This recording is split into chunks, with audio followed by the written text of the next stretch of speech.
What's up, Internet? You're tuning in episode 49 of the Steam Deck Podcast, Flip Screen Games weekly video game podcast, all about Valve's portable PC powerhouse, the Steam Deck.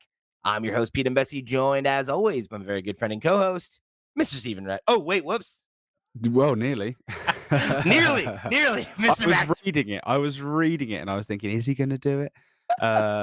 Oh, That's man. like after Anchorman, isn't it? Ahoy, ahoy! By the way. Yeah, right. Yeah, I totally just got an Anchorman situation there. I'm just reading off the prompter. It's so funny because, like, half the time I don't change the names because it's like I know who's sitting in front of me. I'm looking right at your Yeah, face, right? yeah. And I was just, it's been that kind of week, we just everybody. we just look the same. Me and Steve just look exactly the same.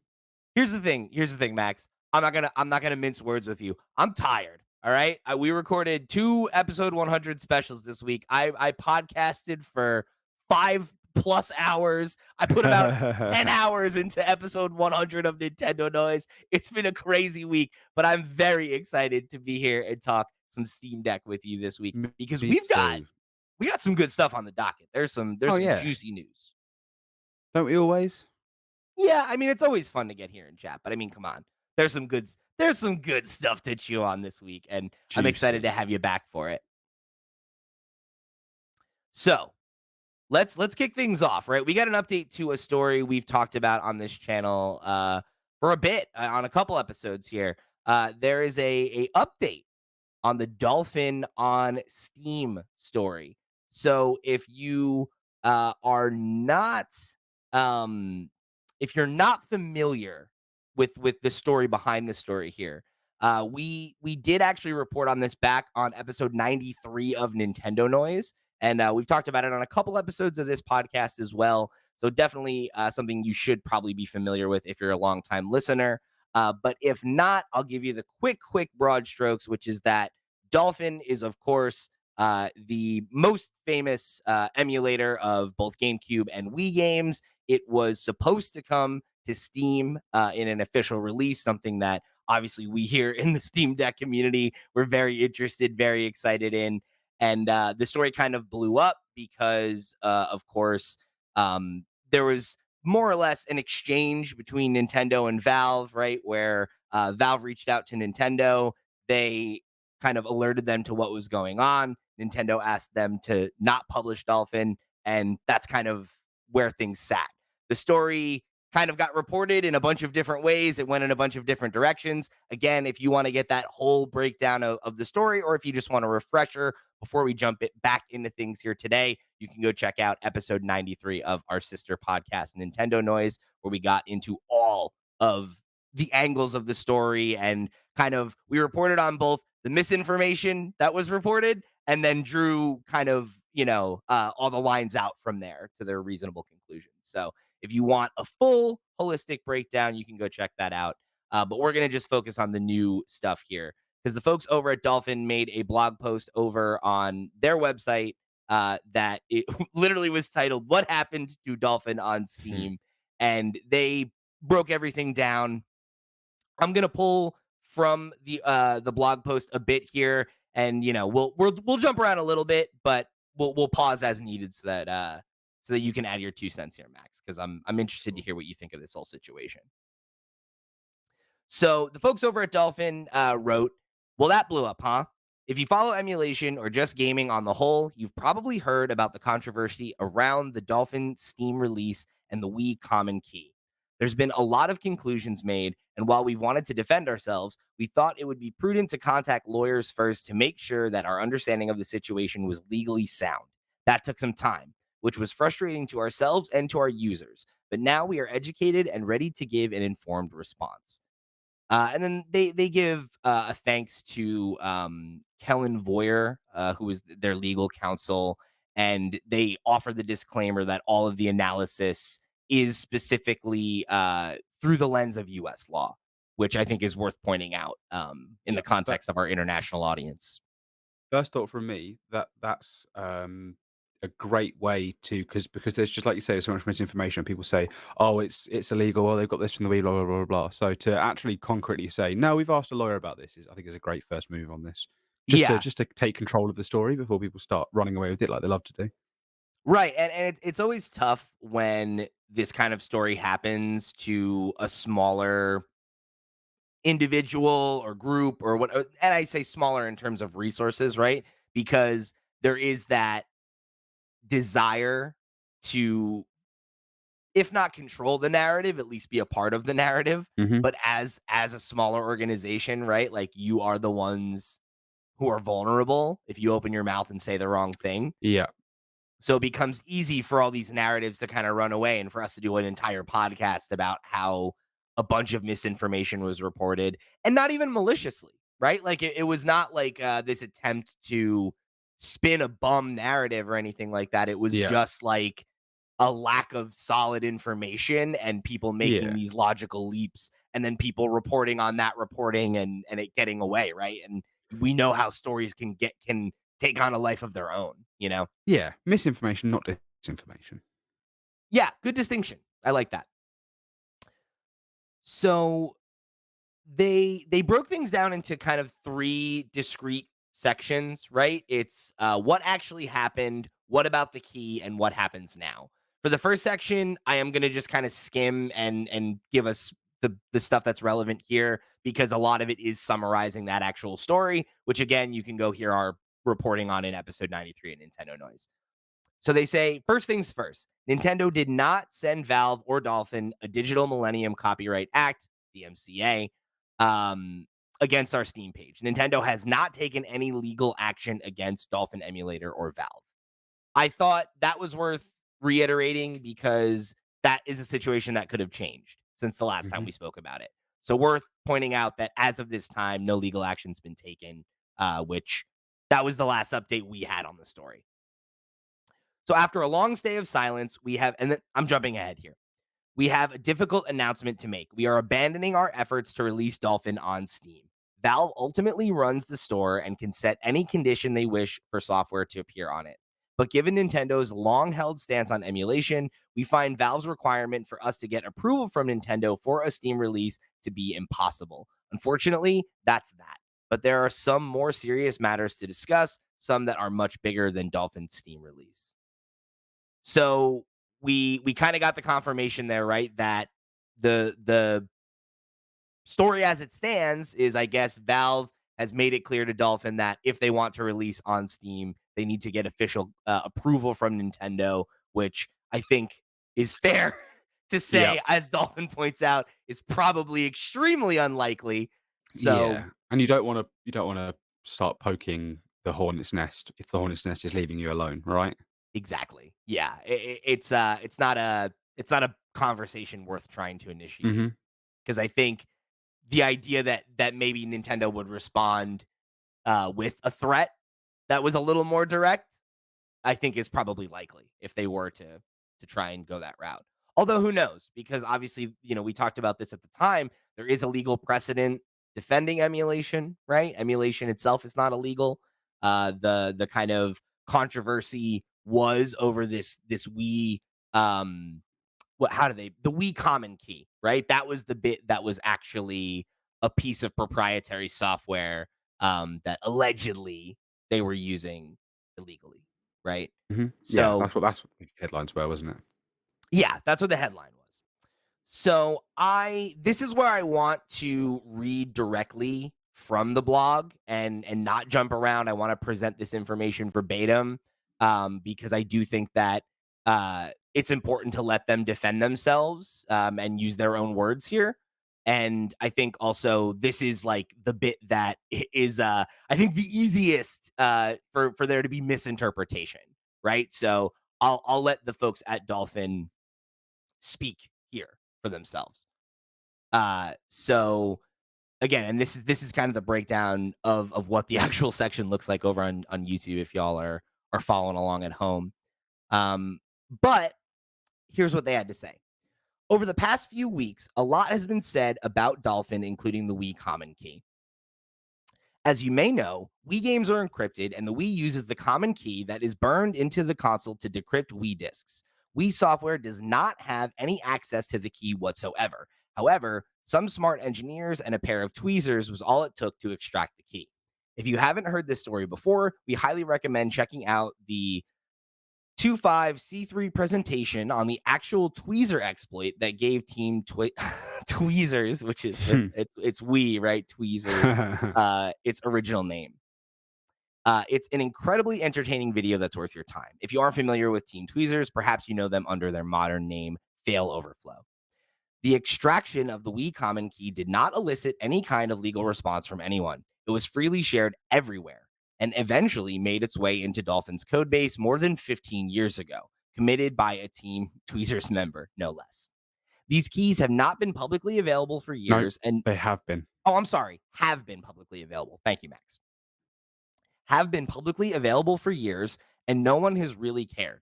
US law regarding this has not changed. Yet, a lot of armchair lawyers have come out talking about how foolish we were to ship the Wii common key. Fueling this is Nintendo's letter to Valve, which cites the anti circumvention provisions of the DMCA, particularly because Dolphin has to decrypt Wii games. So then they have a quote from Nintendo's letter to Valve. I'm not gonna get into reading this because again, they just explained what it said, and we reported on this back on the Nintendo Noise episode. So if you want to go hear what Nintendo's claims are, you can go read that there. So they say again in response to Nintendo's claims with regard to them violating the anti-circumvention provisions of the DMCA. This sounds extremely bad at a glance, and we certainly had a moment of panic after first reading it. But now that we have done our homework and talked to a lawyer, we are no longer concerned. We have a very strong argument that Dolphin is not primarily designed or produced for the purpose of circumventing protection. Dolphin is designed to recreate the GameCube and Wii hardware as software and to provide the means for a user to interact with this emulated environment. Only an incredibly tiny portion of our code is actually related to circumvention. Additionally, GameCube games aren't actually encrypted at all, and Dolphin can also play homebrew and is used in the development of game mods. There are even homebrew and mods that specifically target Dolphin as its own platform, given that it has the ability to emulate more memory and processing power than is possible on the original consoles. That's why there are quote unquote Dolphin modes in many modern homebrew games. Considering that only a small fraction of what we do involves circumvention, we think that the claim that we are primarily, quote unquote, primarily for circumvention is a reach. We do not believe this angle would be successful in a US courtroom if it were ever to come to that. The reason the lawyers were representing Nintendo would make such a leap is because they wished to create a narrative where the DMCA's exemptions do not apply to us, as these exemptions are powerful and widely in our favor.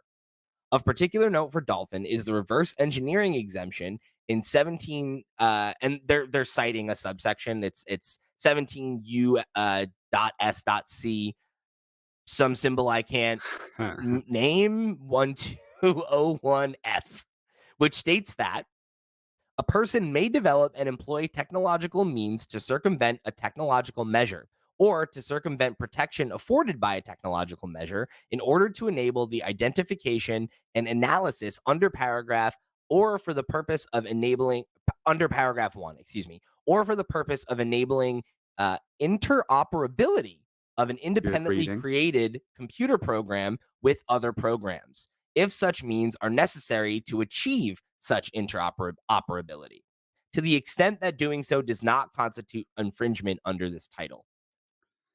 Can you summarize that for those of us at home? Because I'm reading this along and I don't really fully understand what that means. I assume it means, oh, hang on, you've got your brains wearing.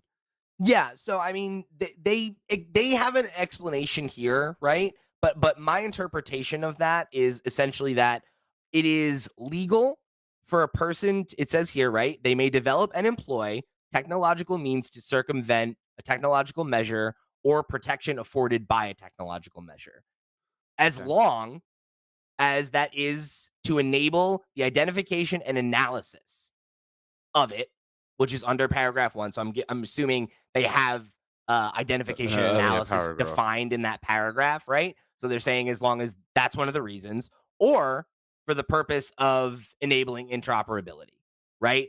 So that would be of an independently created program with other programs. So as they point out here, and this is going back to their language, Dolphin is an independently created computer program that is circumventing Wii disk encryption for interoperability with Wii software.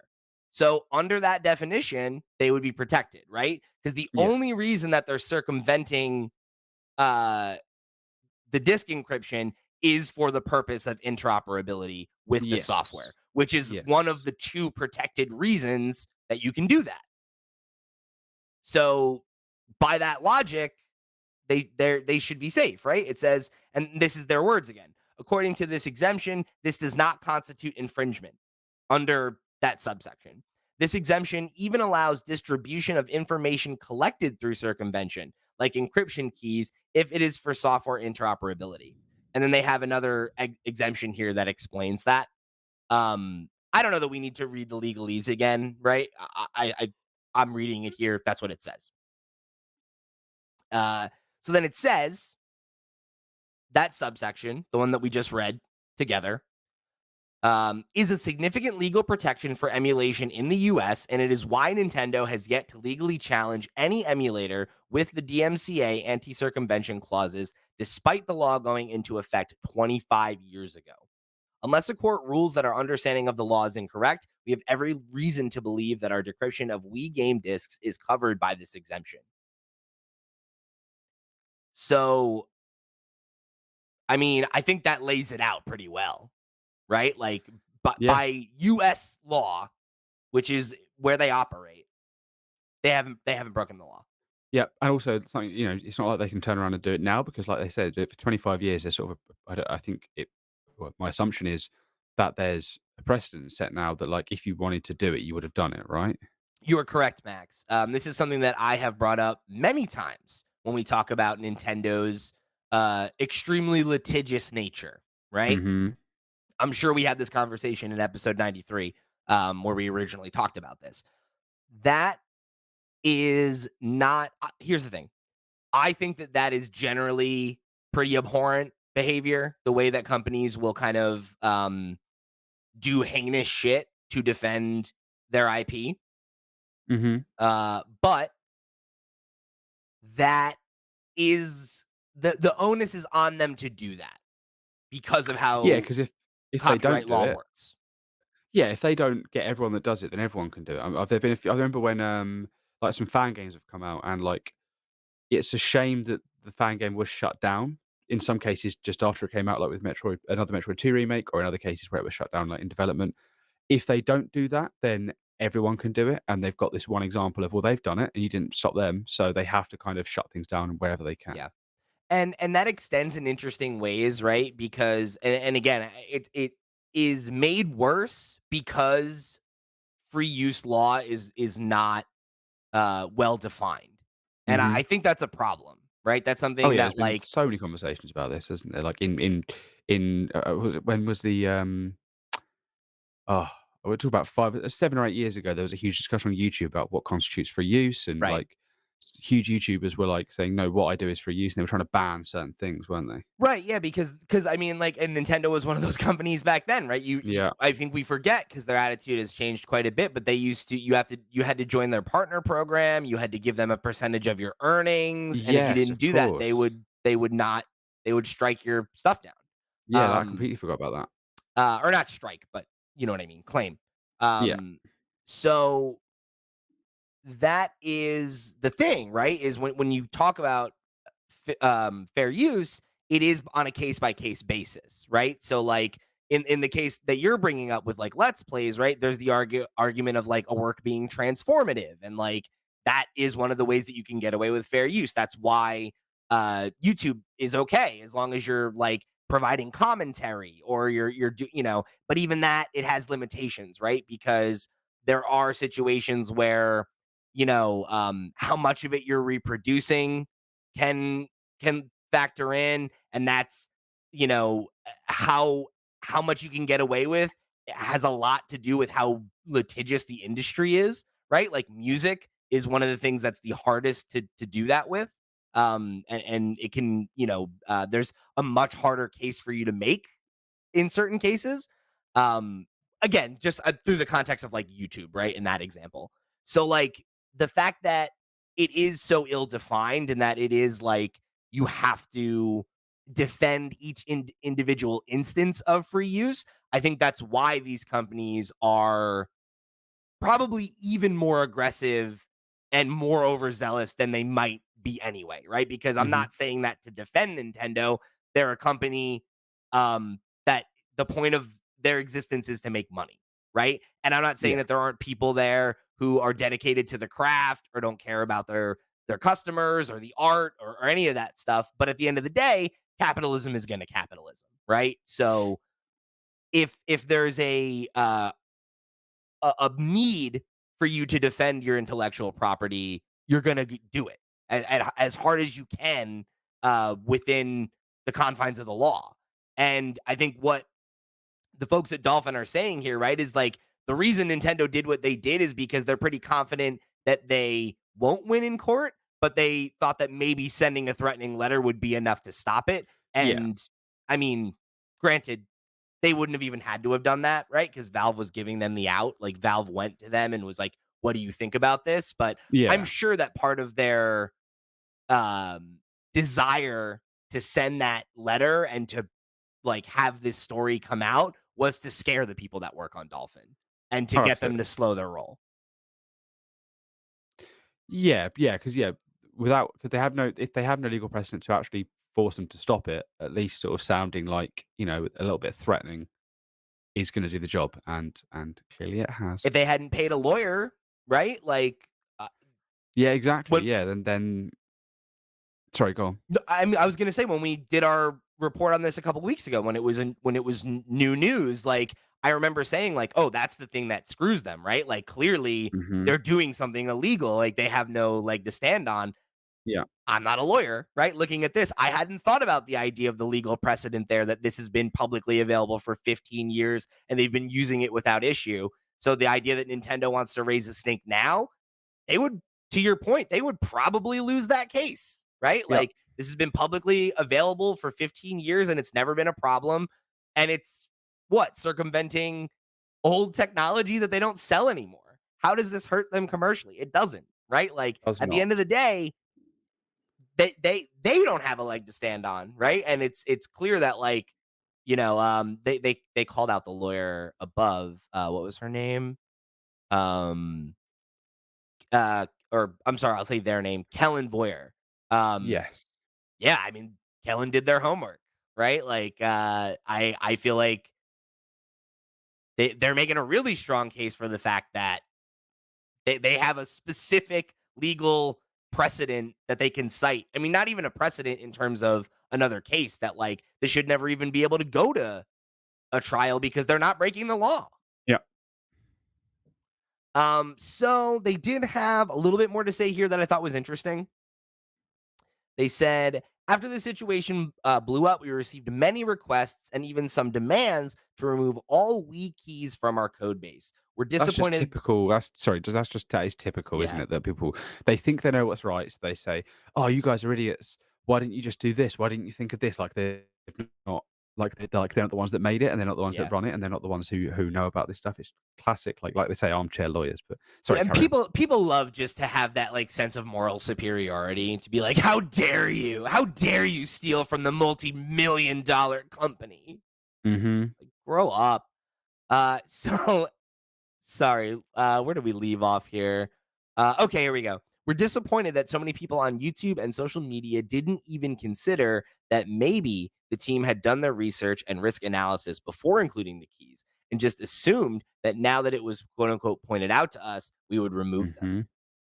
Hey, yeah, fair play. I mean, It's exactly what I said just then. Yeah, I didn't even read ahead, but yeah, like I don't think that we came at them like how dumb are you? Maybe if I go back and listen, it does have that air. Um I certainly not above reproach on that one. But yeah, we were dead wrong about that, right? We didn't consider the fact that like maybe they had already thought about the fact that there was legal precedent protecting them. And yeah, we did talk about the legal precedent of defending emulators, but to me the code seemed like a smoking gun, right? Of like, yeah, oh, that's where they fucked up. But like, yeah, yeah. no, like they knew what they were doing. And Clearly not. yeah, like I'm happy to apologize for yeah, the lack of knowledge there because I think they definitely they knew what they were doing, right? Mhm. So they did say, however, we do not think that including the we common key actually matters. The law could easily be interpreted to say that circumventing a we's disk encryption by any means is a violation. As such, it is our interpretation that removing the we keys would not change whether the exemption in 17 USC, the thing we just cited earlier, applies to us or not.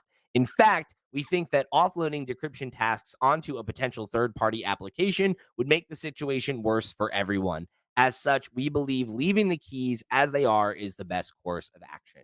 And to all the armchair lawyers out there, the letter to Valve did not make any claims that we were violating a US copyright by including the we common key, as a short string of entirely random letters and numbers generated by a machine is not copyrightable under current US copyright law.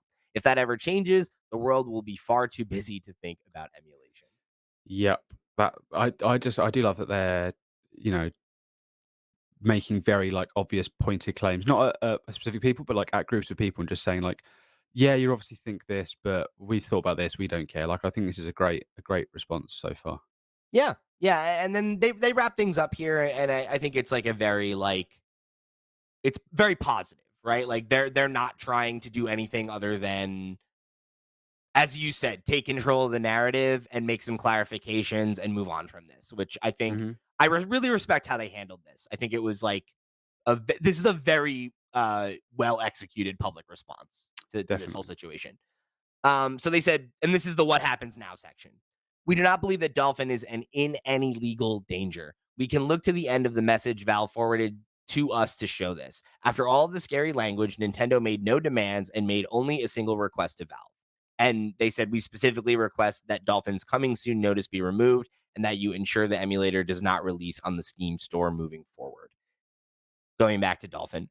In the end, Valve is the one running the Steam storefront, and they have the right to allow or disallow anything they want on said storefront for any reason. As for Nintendo, this incident just continues their existing stance towards emulation. We don't think that this incident should change anyone's view of either company.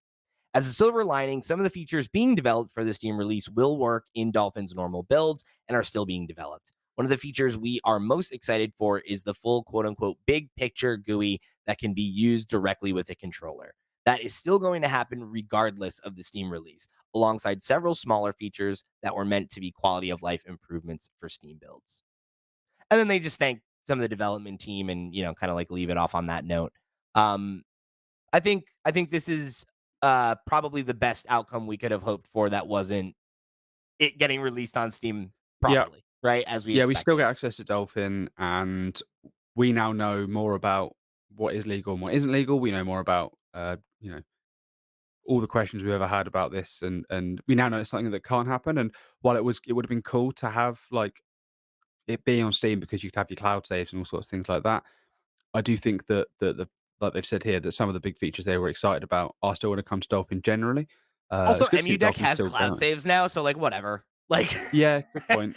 like Is it working? Can you, like, pull up and then just pull I know you could pull them up, but I didn't know if you could automatically pull them down, you just had to then go and access them, right? I think that might be still the case that you have to go and manually Yeah, I download haven't them. used I it in a haven't I while. haven't had a need for them, so I haven't taken Yeah. advantage of them yet, but I know Steve tested them, I think, and was telling me that they had worked as of like their last big release. That was one of the big new features. So Mhm. like it's not like that's not an option for you somewhere else. Sure, it would be cool if it was native and you could just take advantage of the Steam, functionality there that you already have. But you know, at the end of the day, Dolphin got some cool updates either way. So I feel like they made lemonade out of the situation as best they could. And like you said, I think this is a great response just in terms of how they handled it. But also, I appreciate how specific and in depth their response was because I learned quite a bit. And I appreciate them sharing the knowledge that they paid for to, kind of edify people and put this thing to bed. Yep, I'm sad to lose it, but glad to have clarification, really. Yeah, and good to see that the we key of it all doesn't seem to be an issue, and like Dolphins should be able to just move on unimpeded, which I know was maybe not something we had a huge concern about, considering it had existed for 15 years prior. But good to see that it doesn't seem like there's going to be any escalation from here. Mhm.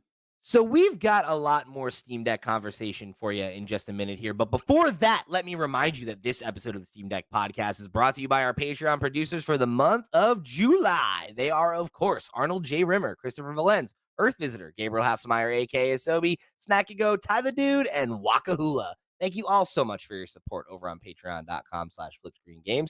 You're all the reals to the real, and we greatly appreciate your support of this and all of our sister shows. If you want to go and show your support just like they did, you want to write into the show for the question block, just like a bunch of people did, and that we're going to get into in a couple of minutes here, or you want to just join the community, come join the Discord, have conversations with other people who have a Steam Deck. Guess what? You can find all that and much, much more over on our website, flipscreen.games. However, you choose to show your support or get involved, we thank you for tuning in to another episode of the Steam Deck podcast. Before we get back to the action, I have one special plug for you. We have two very extra special episodes of our sister shows, the Flip Screen Games podcast and Nintendo Noise this week. Episode 100 of both of those shows. Quite a milestone for us here that we're very, very proud of.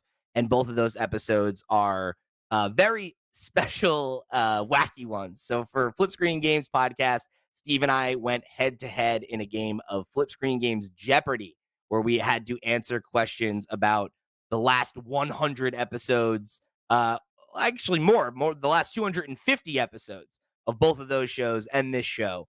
So there's some fun Steam Deck related questions. There's a bunch of video game trivia and all that kind of stuff. It was a really good time, and it was a fun celebratory thing that we got to do. And then over on Nintendo Noise for episode 100, we did a ranking of our top 100 Nintendo games of all time. It is an over 3 hour episode. I put over 12 plus maybe hours into the production Commitment. of that show. So if either of those sound exciting to you, if you've ever wanted to check out our sister shows, I would love it if you would go and tune into episode 100 of both of those shows. And I want to extend a question to you today. What should we do here for episode 50 of this show next week? Because we got a milestone, or we could do episode 52, which is 1 year of the show, 1 year, however you want to go about that one. But let us know if you got any ideas for how we'd like to celebrate that milestone. Let us know. I've got a couple ideas, but I would love to hear from you, the community. All right, let's get back into it. We got two client updates this week, Max, on July 18th and July 19th, both of which brought, uh, you know, what we always get with one of these beta client updates, right? It's a ton of updates. Mhm. There's a couple that are worth pulling out, I think, and tugging on the string for a second here, if you'll indulge me. Absolutely. So the first one we got, July 18th, right? Biggest update here is we got the ability to now sort our libraries by the date added to library, which is, I think, a really cool feature, something that It's I hadn't interesting, necessarily thought certainly. about, but it's neat to think about, like, being able to go back and see chronologically, like, what games you played and when. Yeah, you used to have to do, stupid things like going into your account summary and then, um, going back the whole way, like, through every purchase you've ever made on Steam to try and find when you purchased it, which was just a difficult thing. Whereas having this in a visual format, it's got dates on it, so you can sort of, like, see your journey through Steam, I guess, and a lot of them, it's been quite nostalgic looking through this myself in preparation for this, of just seeing like, oh yeah, like I remember when I played that game, I remember getting that game, I remember like being quite new to Steam at the time and being like, oh, I can get this and this, and oh my god, I wonder if this works, and I want to play this. And Yeah. a lot of these games I've bought from there, so I'm excited to we're gonna sort of dive into some of these games that we played, right, and what maybe not too much. I don't want to get too much into it, but just Yeah, give me what a are we couple. Give me doing? a Give me couple. Like, some. what All was? right, We don't. If you want to call it three, you want to call it five, whatever. But give me all right. like what were the first couple games you actually played on Steam? Because I'm I'll give you imagining three. there's probably games in that library that you have bought way back when that you still haven't touched. If I had to guess. Hundreds of them, mate. Look, so you Hundreds know of what? them. Give me that too. What is the first game? What is the oldest game that you own that you've never played? I'd love to hear Oldest that. so the oldest game that I own that I've never played is a game called Alpha Protocol, which it wasn't like a lot of these games are from like bundles and stuff. Alpha Protocol I very much bought because at the time, I was sort of spending a lot of time on 4chan. This is 2011. And a lot of people in the video game section were talking about Alpha Protocol as being like this fantastic RPG and like this really great game, like an underrated hit. And I bought it and never played it. But if I talk about the three games that I did play, number one is Portal was my first ever Steam game. Bought in September 16th, 2011. I remember Classic. getting a new laptop for my birthday. It was the first laptop I'd ever had that was capable of playing games. I was sort of a big Wii guy before then. We used to have a computer back in the day, like 2004, maybe up to like 2008, but it broke and we never replaced it. So I had this laptop and I could play my own games, and Portal was the first one I got because it was the game I wanted to play the most. I think it was a game that I'd already played in chunks on the orange box on my brother's Xbox, or PlayStation 3, sorry, but never sort of played fully through. So to have my own copy of that Yeah. and play through it was great. The That's next one awesome. is Bastion, That's which I like bought. so sorry. I just that's No, so go on. like cool. Like that's like there's like a real poetry to that of like the first game you own and played through being Portal is like Yeah. that's like such a like, oh yeah, the first game I played on the NES was Super Mario Brothers you Yeah, know, yeah, like yeah. like It's like wow. killer Like that's apps, really cool. like yeah, yeah, yeah. Which for a lot of my friends, if they did this, it'd be Football Manager. For me, it was Portal. Um, Of September course. 17th, 2011. The next day, I bought Bastion, which is when did Bastion actually release? I'm pretty sure it uh, can't have been You too said long before 2011? then. It came out in I 2011, was gonna say it so would have been right around that, yeah, I it was the think. That was year. one So of the I must have got Bastion at launch. I remember that being one of the first like breakout indie titles, you know? Oh, I got it a couple of months after launch, but yeah, like that was sort of like for me as someone who's only real like indie. I played a lot of like retro style stuff on the WiiWare. I played like uh, blanking off the top of my head, but just certain games like Lost Winds, for example. That was sort of like an indie style. Whether it was actually indie, I don't actually know the details of it back then. But I played Lost Winds on the Wii and Lost Winds 2, and they were sort of great games. And that was sort of my first experience into smaller downloadable releases. But Bastion, something about it really grabbed me, and I wanted to give it a go. And I still to this day, I'm a huge fan of. Is it Supermassive Games? I think makes it. Yeah, right? Supergiant Games, sorry, Supergiant Games. And, Oh, right. now we're talking su Supermassive s is, that's Until Dawn, right? yes, yeah, yeah, yeah, yeah, yeah. So Supergiant Games, yeah, they made Bastion, and then I loved that, played Transistor, loved that, and then obviously Hades comes out in 2018, one of sort of my sorry, Hades came out in 2020, but it was first released in 2018, early access, but still, Hades is a game that, like, I revere so highly. It's one of my it was my favorite game of the year that year.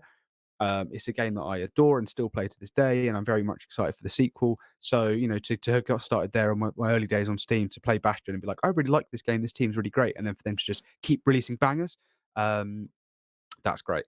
The third one is not a game I played very much of. I probably only played like an hour or two of this, but the reason I'm mentioning it is because this was my first ever foray wanting to do anything related to YouTube or, like, being on the internet Oh, was wow. I on the laptop, I got, what was the old screen recorder you could get?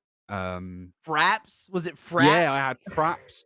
I had Fraps and I had, like, a plug-in USB microphone, like, headset, and You it remember how Fraps would make, like, 100 gigabyte files and oh, stuff? yeah, I and I remember would I remember no, go on. making, like, an 8-minute video about League of Legends, when I was in college and, like, needing to, like, "Okay, I have 200 open gigabytes on this computer so I can get my B-roll together."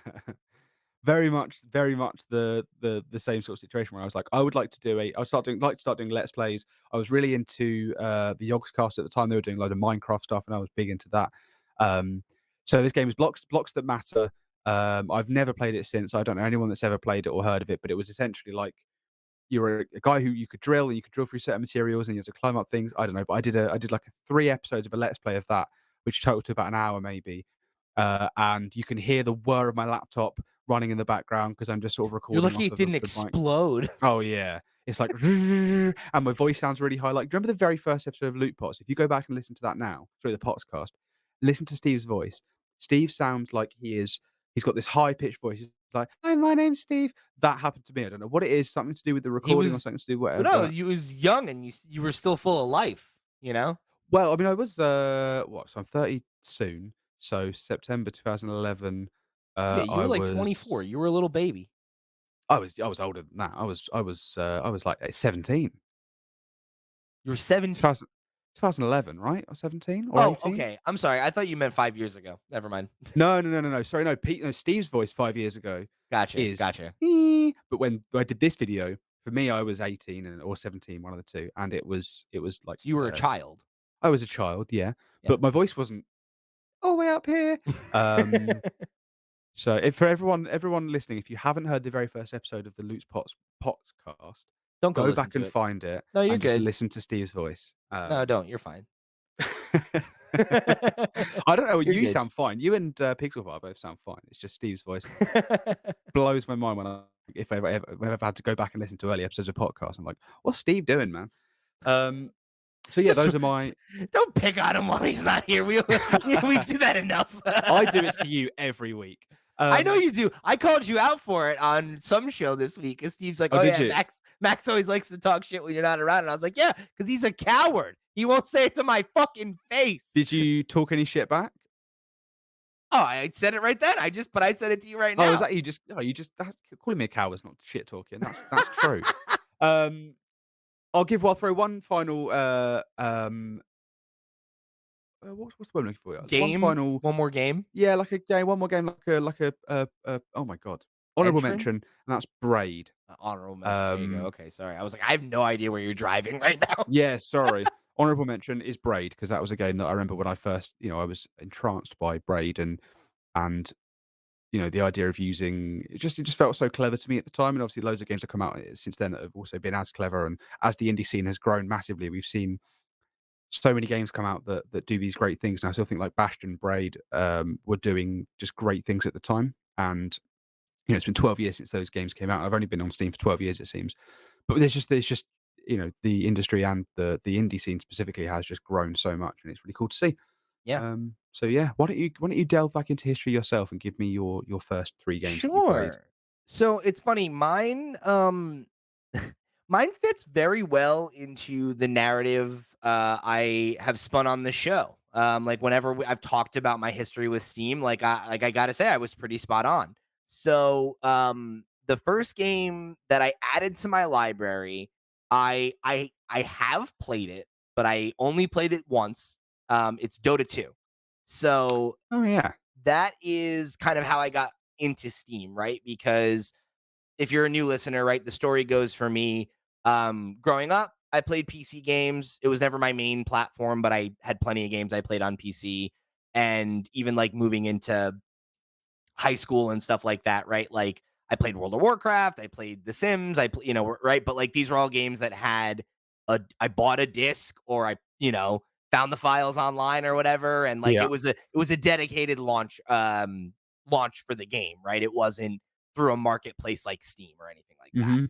Mhm. By the time Steam like rolled around and had become a thing, I was kind of in my dark age of PC gaming because there was a couple of years where like my family didn't have high speed internet, Mhm. and really like most of the games I was interested in playing on PC were either not like you couldn't physically buy them in a store, or I didn't have the internet to play them, right? So I got caught in this weird space where if there even was software I was interested in, it was usually not accessible to me. So it was like with very rare exception, I kind of fell off. So Yeah. like League of Legends was the game that got me back into playing games on PC, right? Like I friends got me into that, and then it was like, "Oh, this other game just came out, Dota, like it's similar, like and I had a friend that was trying to get us to like start playing that as well or instead, and we booted it up and like we were like, nah, we don't like this. We're gonna keep playing League. But at that point, I seal was broken.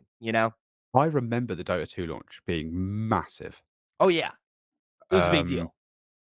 like, I That was remember when that MOBAs were like the being. biggest thing in the world. Yeah, yeah. I just remember that game coming out and having no idea because 'cause I'd never heard of League of Legends, never heard of I just managed to avoid that part of any gaming, and just having no idea why this game that I'd never heard of that was seemingly getting a sequel, even though it was, like, the first official release of it, blah, blah, blah, blah, as a whole. It's a very confusing thing, Very so, like, I remember this interesting. being The history of huge. the Oh, it's MOBA really is very interesting. fascinating when you Very, get very down to fascinating. it. Yeah.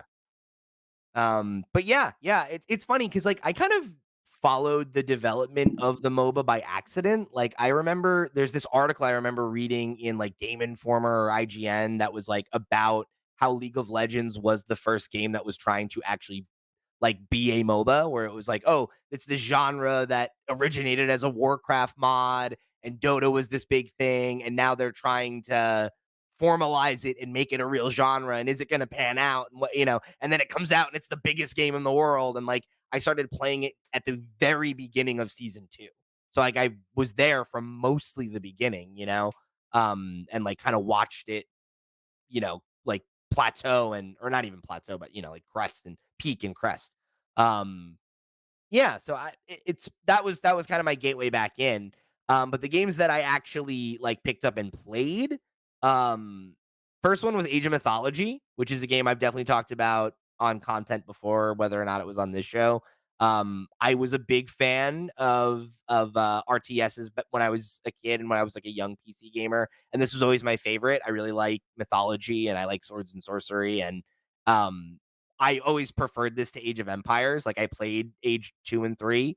But Mythology was always the one I thought was cooler because like it was neat that you could like have god powers and you could have like, a minotaur in your army, or if you were with Egypt, you could, It's like summon a it's in the name, sphinx. isn't it? And yeah, like that stuff's just cool and fun. So I really enjoyed that game a lot, and I was excited to replay it when they had the I think it was called the Infinite Edition. I can't really read what it says, but yeah.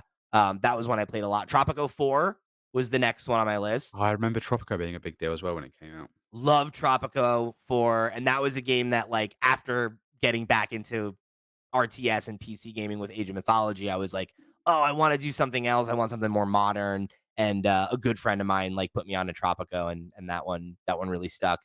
And then you get into the era of me playing multiplayer games with my friends. Yeah. So Guns of Icarus is one of those games. I don't know if you Think remember I've this ever game. It was no. awesome. It was this multiplayer game. It was like a steampunk, like blimp combat game. Name it again, sorry? Guns of Icarus was the name of the game. Guns of Icarus. So, Yeah, never ever heard of this. yeah, it was really cool. It was a game that like you and I think it was 4 or 5 people on each team, and it was like like think Sea of Thieves ship combat, but you're in these like blimps that are like steampunk airships, and it's like you can pilot, you could be the gunner, you could be the engineer, and it was like trying to keep your ship running while you fight and dogfight the other one out of the sky. We loved it. I played a lot of this game with my friends, when it was like, I don't remember. I guess it was early access, and then we played it at launch too for a while. But yeah, it was one that I enjoyed quite a bit. Um, the next one in a similar vein is The Forest. I don't know if you know that one. It's a crafting survival game. It's like you play like a dad, and you are on like a plane, and it crashes, and then like Sorry, your name this son one gets again so I can search The it. Forest. Oh, yeah, I know The Forest. Of course I know The Forest. They did the sequel this year, didn't they? Yeah, yeah. Yes. Yeah, yeah, yeah. Sorry, I do know The Forest. That was a really fun one. Again, like similar, just like if you've played one survival crafting game, you've played them all. My friends and I Yeah, played that yeah. one quite a bit for a while. Darkest Dungeon is another game that I put a Yep, good I amount remember of that. time in. Really fun dungeon crawler, like turn-based combat, very much my vibe. And then the last game I want to call out is the Stanley Parable. You know what? I'm sorry. I'm going to call out 2 more games. It's the Stanley Parable. I've talked about that game a lot. Love that game. Oh, the Very Stanley Parable, yes. surreal, very it's very funny. It's also very meditative and dark. Like it's a really special game. It's a game I don't think I can recommend highly enough, but I also think you should go in fresh if you can, right? Like Yeah, don't I think learn this is a anything game I about wanna it, give don't a read go. about it, go play it and play through it as many times as you can stomach and then see how you feel. That's the way to play it, I think.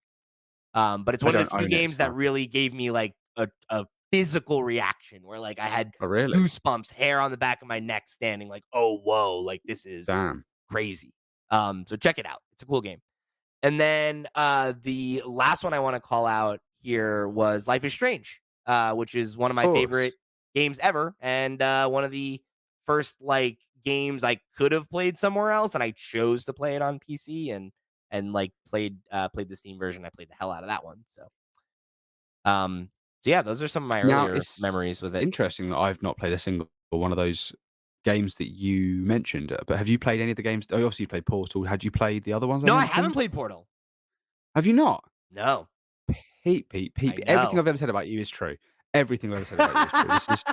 This is ridiculous. Have you played Portal 2 at least? No, Bruh, get that have you got do you own them? I've literally put sticks on Portal 2, but I've never played it. Like like I was at I was doing a Extra Life stream, and there was a time like Mhm. I literally put hands on it for a minute, but They are not that long, and I think you should play them because they are like I said, they're not that long and you can burst through them. I think I burst through the first portal in an evening and the second portal took me 2 days. This somebody is on Switch. I This is want me to say playing it them on was Switch last year. I want to say it was a Sobe. I think was like, oh, you should definitely play it. You should stream it. Like Yeah, you should do something with it. I want to play it. It's not one of those ones where I'm like, oh, I don't care. Like I just it's one of those gaps. I've never played it, never got around to it. I know I should. you should. You absolutely should. Um, And then there I'm are sorry, not what many were the games other I'll two fight for. games? Uh, Something about blocks that matter, That one I didn't play. and Bastion. Bastion, I again is like a similar one where like I watched a friend play it when it was Okay. contemporary. I played a little bit of it at his house, but I never. My first actual supermassive game was Hades. Not So supermassive, we've super giant. Super Did it Giant. again. So we haven't played either of our games. That's fun, isn't it? What a fun look at the wide variety of video games that are in the world, eh? Yeah, yeah. I mean, to me, that's always one of the most fun things about doing this work. Right? Is like finding commonality with folks in terms of like, well, we all love games or whatever, right? And there's some games that we both love, but like there's so many games that you love that I love that neither of us have ever touched that we'll Yep. never get to, right? And it's just Yep. like, how have you not played this insanely formative thing for me? And it's like, Yeah, yeah, yeah. there's just so much good stuff. It's hard, It's like there's too There many is. games. I think the fact that Portal 2 has co-op as well, like the whole co-op thing, that's like perfect stream bait right Yeah, there. I think Steve and I talked about playing it together, of maybe me doing the first one and then Okay. doing two Tell together, me, but Steve's played it, right? yeah, he has. Okay, good. He likes those environmental puzzlers. Yeah, It's yeah, funny yeah. because like I don't really He's a smart respond to man. those games, and I wonder if it's because I never played Portal. Like if I had played Portal when I was young, would I be like, "Oh, the witness Yeah. rules," Oh, this is Like like Portal. Yeah, yeah, yeah. yeah, I don't know. Very close. Anyway, so there were two things from the July 19th beta that I just want to quickly touch on. We don't really need to talk about them. One was that they fixed a hitch that was causing some players that had larger libraries to have slowdown every 15 minutes while playing Mhm. a game, which is insane. So glad that they got that fixed. Yeah. Everyone's That's got large libraries, crazy. right? What's that? Everyone's got large libraries, right? Yeah, even me, right? I barely even play Steam games. I got a huge library. Yeah. And part of that is from library sharing too, right? Which I have Yeah. like two friends that share their libraries with me like 10 years ago, and I have a million games. And then the other thing was that they added the ability to copy and paste mappings when you're setting up a controller input, which is awesome. There was one other thing that I wanted to mention, is that you can now see from your Steam library on the computer if the game is compatible on Steam Deck.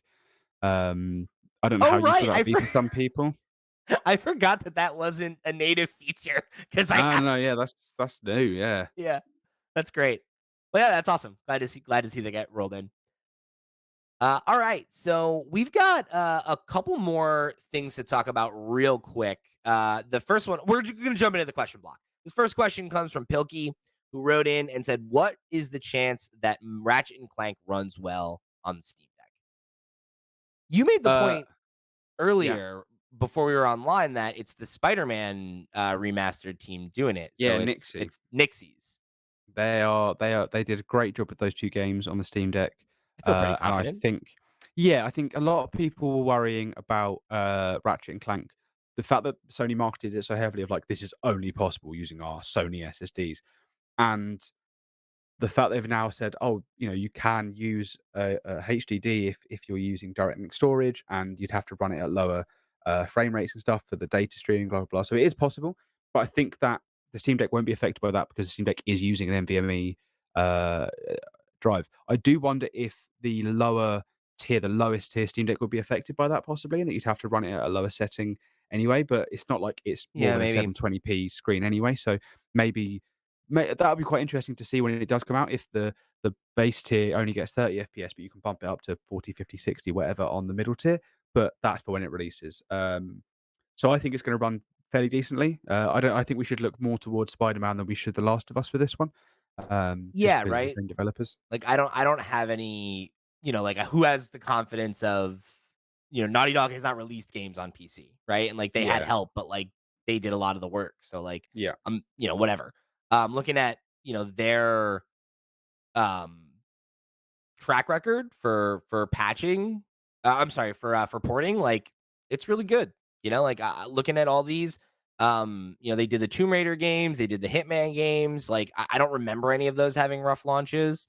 Looking at more recent stuff, they did the patches for Horizon Zero Dawn, because if you remember at launch, Horizon like was it didn't have the same level of problems that like Last of Us had, but it was like it wasn't optimized very well. It was I remember because I bought it, and similar to The Last of Us, it took me ages to get to it, just because I was like, well, oh well, I'm not getting the performance I want out of this, so I'm just going to wait. And I did wait, and then when I actually played it, I was like, I don't like this anyway. So it's just a bit of a shame.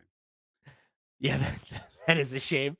But they got it running smooth over there, and then you look at the last two, like you said, it's Spider-Man, it's Miles Morales. Those both launched well and ran Hmm. well. Yeah. So I think based on what we know, you know it could have problems, but I mean, I would take it to the bank that this will probably land on the better side of the fence. Like it's going to be more akin to Spider-Man than it will be Last of Us.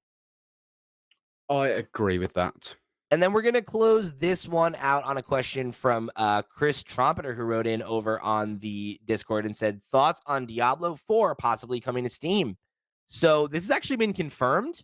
Um, well, I guess it's not necessarily confirmed about Diablo. But Blizzard games are going to be coming to Steam, which is crazy, obviously, right? Unprecedented. You will still need a battle .net account, so like, you know, they're not totally seeding the ground, but Yeah, but it means you can run them on Steam Deck without a launcher. Well, hey, like that's huge. without having to do what I've done with Overwatch. And also, yeah, you don't have to worry about using some janky Proton update that means that it works. Like you can just run the game and play it. And I'm sure that if they do announce Diablo, Steve's going to be over the moon with it, because he won't have to have jumped through so many hoops, and you can just without having you can just uninstall that one that is not natively in the Steam library, doesn't natively update like the rest of the games do. It's just going to be a much better experience. You wonder how much Steam Deck motivates this, right? Because like I will say, Yeah. I think that I don't want to bury the lead, right? The first game that's coming is Overwatch 2. It's coming on August Mhm. 10th. I don't think so. Here's the thing. They've said they will bring a quote unquote selection of their games to Steam. I wonder what that means. Cause like, will Diablo come to Steam because Diablo was successful? I don't know. Right? Like maybe like I feel like the reason Overwatch 2 is coming to Steam is because Overwatch 2 has a player base problem where Yeah. like they have struggled to, you know, find the audience I think they were hoping would come with Overwatch 2, right? With like we're giving it a new number, we're making some small changes, or big, I guess, arguably, in terms of like number of players or whatever on the teams. But like that was supposed to be the fresh start for Overwatch. That was supposed to be the thing that brought people back. It was supposed to be the thing that exposed new players to the brand. And obviously its launch was rough. It's not succeeded in the way that they expected. It's not recaptured the magic of the original, and it's only gotten worse as they've updated and made, the announcement that they're not following through with some of the content that they Yeah. promised. Like it's a game that has a bad rep right now, and it is like trying to, you know, find new life. They're trying to pull the plane up. And coming to Steam is a great way to bring a bunch of new players in, right? Like that will help. That will give it at least an artificial bump for the first couple days where it's the new thing again. Hopefully that matters. Yeah, But I I think yeah, just pulling the Steam Deck users that don't have to jump through any hoops, I think is gonna do at least yeah, something, it will. but I It will. also don't People think on that Steam Deck Steam will play it if it works. yeah, but I don't think people on Steam Deck are starved for content in any way that I think it's gonna No. be whether it lasts, we don't know, but, at least it works, and I have no interest in going back to it. I played it a bit at launch when I could, and I was just like, "Yeah, this is Overwatch, just a little bit worse in some ways," and I don't like the new monetization. I don't like that I don't have access to all the characters, blah, blah, blah, blah. So I just dropped off of it, and it's a shame that, the original Overwatch is now gone. Um, but yeah, this being easier won't bring me back, but hey, maybe it'll bring some other people over, so Yeah, I wanted to play Overwatch too. I loved the original Overwatch, and I Mhm. fell off of it eventually, as one does for all multiplayer games, right? You can't play a game forever, I guess. Some people can. I I wanted Overwatch 2 to excite me and pull me back in, and it definitely just it kind of feels like it hit with a thud, and it just did not excite people the way that the original did, and that's such a shame. Because I feel like the original was such a moment, and it feels like that moment has passed. And you compare that to Blizzard's other IP, and I don't think they have that problem. Like, yeah, like StarCraft isn't what it used to be, but it still has a dedicated community. Like World of Warcraft isn't, the pinnacle of online gaming anymore, but it's still a successful, healthy ecosystem, right? Like people are still there playing. When new content comes out, people are there to get it day one, ride or die. Yeah. So like what happened with Overwatch? It didn't evolve the way it needed to. Yeah. So you hope this breathes some new life into it. You hope they can make it work. But it's going to be interesting to see what other games make the jump because I would imagine some of this stuff like their legacy titles that are like I think only available on GOG right now. Like I don't think they sell them on The early BattleNet. ones, no. Yeah, right. Like you can't. I'm Can you pretty buy like the original Warcraft or like Diablo on BattleNet? I don't think you can. if I click on Battle.net, it's gonna wanna update, so I'm gonna leave it. Well, either But way, I'm you Google that for pretty me. sure you can buy some of the early. Oh yeah, okay, I'll Google it. You Yeah, yeah, yeah. Google it for me. Those games are on GOG. I know. So I think those games will probably come to Steam. I wouldn't be surprised if they brought the whole retro library. But I wonder, does Diablo 4 come? Does stuff that has uh enough juice that they don't need to try to inject players into it? Like, do they try to just get people to come over to BattleNet, or do they accept that it doesn't matter? Right? Like, if you're buying the game on Steam, it's better than you not getting the game at all. But I with Overwatch, it's interesting because that's like I don't know because it's not Overwatch 2 is not free to play, right? Like it has an upfront cost. No, it's free to play. Okay, so I mean that's Overwatch 1, I'm pretty sure had the upfront cost. Overwatch 2 it is did, and completely that's free to why I play. was Yeah. asking because I haven't played Yeah, Overwatch yeah, 2. yeah. But I remember the original like had a boxed copy and everything. Yeah. I still have it. Um, So that maybe that's the thing too, right? Is like that's a game that like it makes sense to put on Steam because like Yeah. yeah, maybe you're giving away a percentage of like a microtransactions or whatever, but it's like who Yeah. cares, right? If you're More getting enough eyes on it and players. yeah. Yeah. Whereas like with Diablo, it's like, do they really want to give 30% away to Steam? So, I don't know. That seems crazy. Yeah. I'm just gonna interject quickly. You can only buy Diablo 2 Resurrected, 3 Diablo Immortal, and 4 on Battle.net, and Warcraft 3 Classic, and then just World of Warcraft. Sorry, World of Warcraft Classic and World of Warcraft on Battle.net. So you have to get Yeah. Warcraft 1 and 2 and Diablo 1 on the And on GOG, StarCraft. like you said. So and is StarCraft on GOG? I StarCraft don't know you if can it get is. StarCraft and StarCraft 2 on Battle.net. So Okay. So it's basically any game that people still actively play, yeah. they have on BattleNet, and any of the legacy software they have on GOG. So that's what I would probably expect, at least for now. Like, but here's the thing, right? You gotta wonder now that the Activision Blizzard deal is seemingly gonna close, does that change things, right? Overwatch 2, the floodgates are open. Once Xbox owns it, do they care, right? Is it like who cares about BattleNet anymore? Because at that point, they have BattleNet, they have games on Steam, they have the Microsoft Store, they have Game Pass, like they're putting their stuff wherever they can sell it, right? Mhm. So like I wouldn't be surprised if maybe the whole library comes over eventually if that's the case, but for now, you got to wonder if, to bring it back to Chris's question, like is Diablo 4 going to come? I wouldn't necessarily bet on it. For Overwatch 2, it makes a lot more sense because you take what you can get Yeah, when it's absolutely. struggling. Diablo 4 is like one of the hottest games of the year. Yeah, yeah, but then again, you can always sell more, right? You can always sell Yeah, more. and maybe you just do the PlayStation thing where it's like you leave it on BattleNet for like a year and change or whatever, and then it's like maybe around season 2 of Yeah, Diablo post game content, you're like, all right, maybe now we put it on Steam and we that's try to get fine. see if more people will grab it on a sale or whatever, and Yeah, like yeah, yeah. or folks that were holding out. Could work. I think so too. All right, Max. So I guess my last question for you then is, what game is the number one game you want to come to Steam from that library? If you're From picking the from Blizzard BattleNet. Live Yeah. whoa, okay, I need to assume, I get off the top of my head Hearthstone, because it's the only one that I've really put any major time into. You want it Um, on Steam though? Aren't you fine with it on your yeah. phone? You want to play it on the deck?